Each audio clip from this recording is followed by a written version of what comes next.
Don't look. Don't look. I don't like it. I thought about it when I first came in. I was gonna go hide in the bushes or something. I got the bend good, like okay, where I was happy, and then the flat part was just bird shit.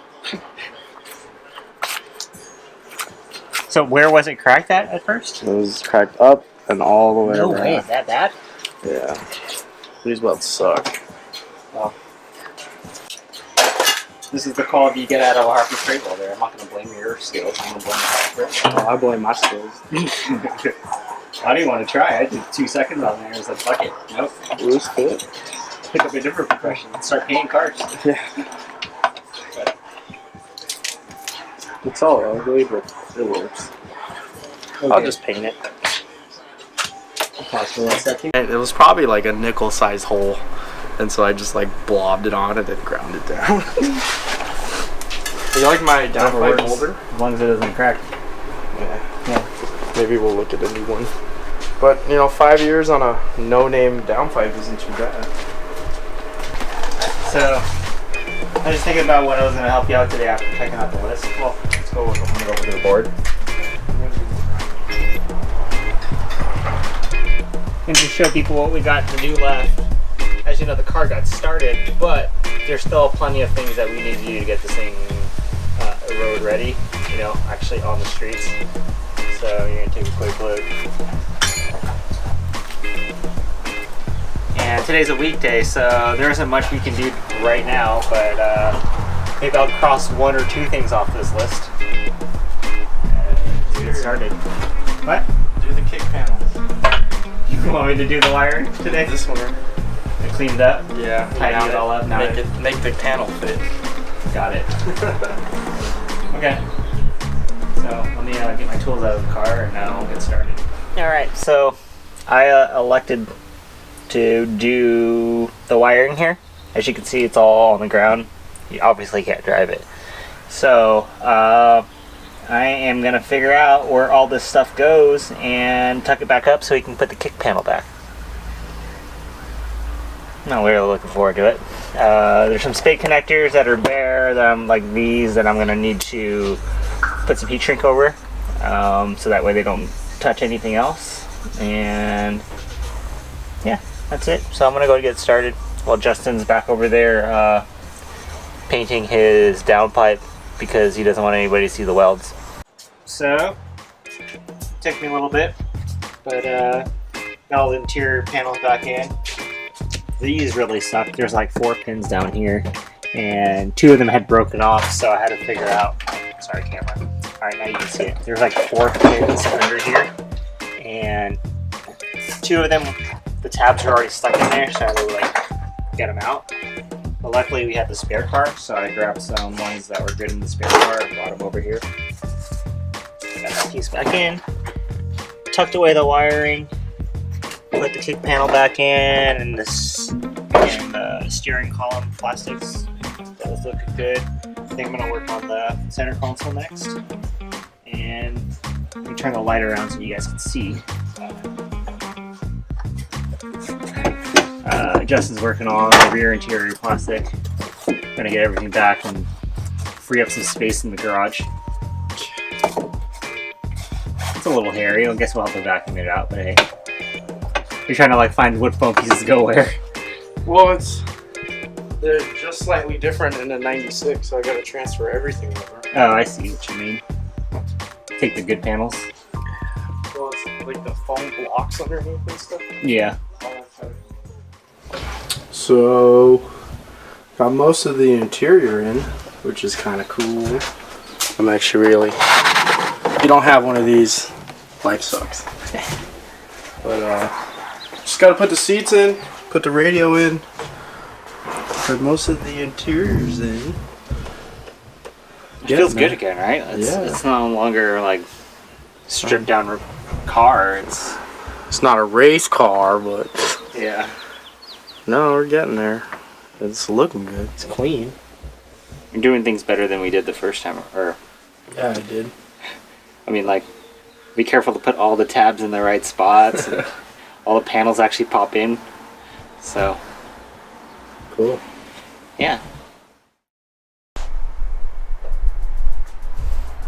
All right, it's day, I don't know. What is it? Weekend number 4, apparently. That's what Huey says. I think for 3 weeks on Thursday. Oh yeah, 3 weeks. Yesterday was 3 weeks. Yeah, so yesterday was 3 weeks. So buttoned it up today.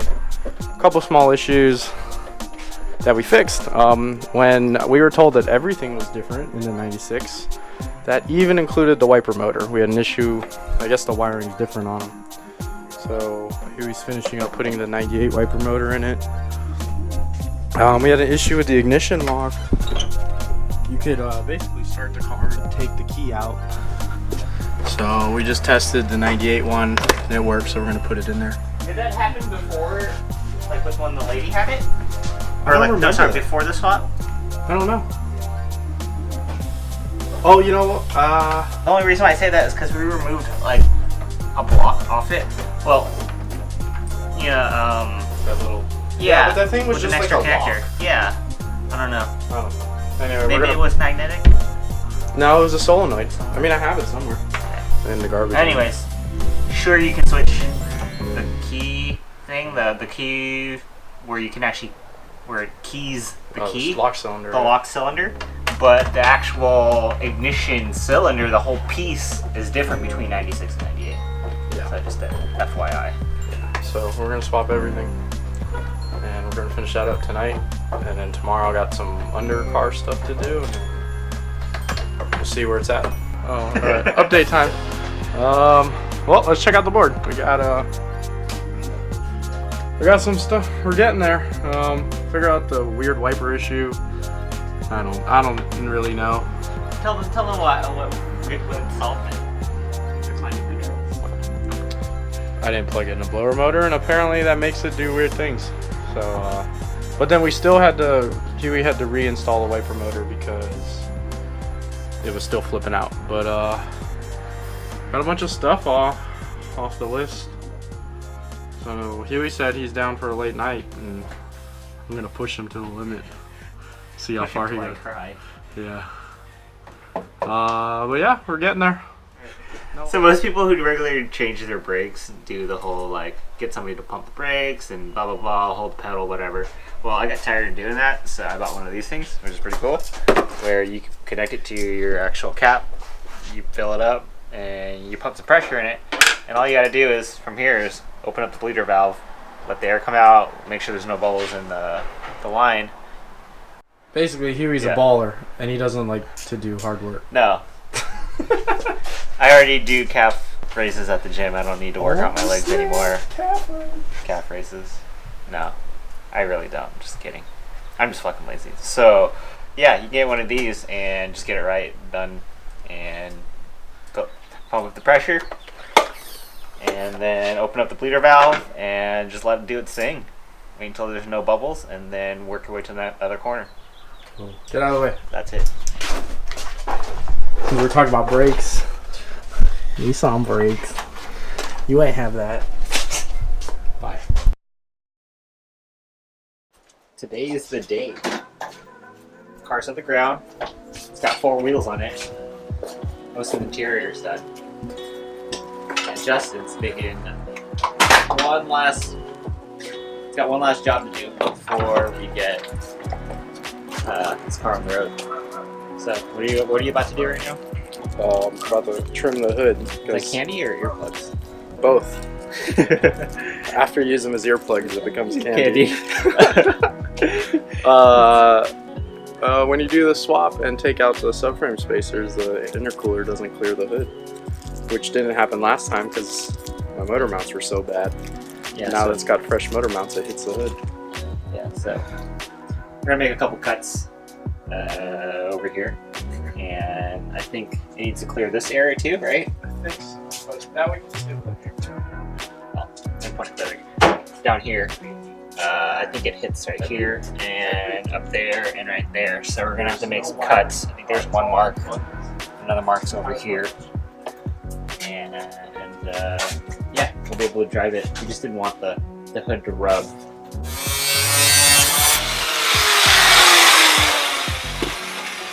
Something was smoking for a second, but I didn't know. They're on fire, so it's fine. Dang. Billy, of all the things you've done in the past month, this is what you're most worried about? Not like a gas tank dropping on my chest, or underneath the subframe that's not bolted in. It's held in by 4 top hat bolts, or 6 top hat bolts. Or changing tires on a car that has no brakes. Yeah. To stop it. The old car's looking kind of sorry. We swapped the wheels. Somebody brought over some donors just for the car. Doesn't have its e-brake hooked up, and all the brake lines were disconnected. So the car really is only held in place by what's in the front of the car right now. Yeah, and we had to swap wheels. So we had to jack the car up, all sketchy, and swap the wheels. Here? Yeah, with no brakes on the driveway. Yeah. We did a NASCAR style, super quick, try to get it done, put the car back on the ground.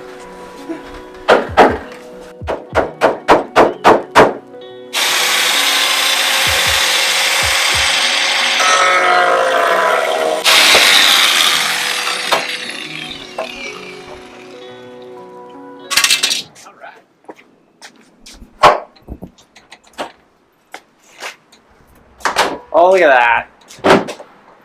Nothing. All the room you need. It's like doesn't even need a splitter because it's just there's no room for anything else. They popped a bit.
Is that just your welded lump?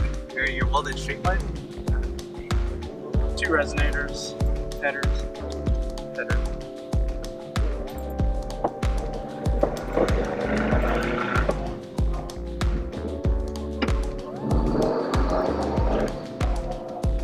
I want to floor it, but it rubs too much. Do you think it's gonna pop the tire? Oh, we're almost there. Well, we don't smell burning rubber, so I think we're good. It's just like, I know where it's rubbing, and I don't like it. But if I accelerate, it doesn't rub. But then when I lift, it rubs. So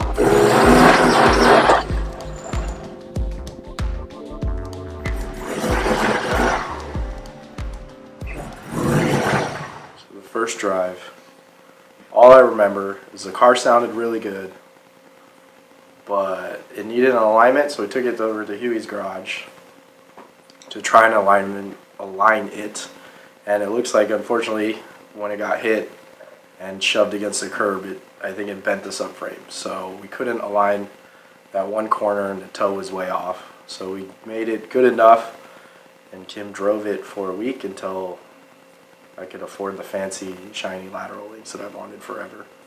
That was going to be included in this episode, but that never happened. But the next episode, you'll see that we go into a little detail of what we do as far as aligning this in a garage by yourself at home. Yeah, we have a little bit of fancy tools, but for the most part, we're taking basic measurements and just doing an alignment.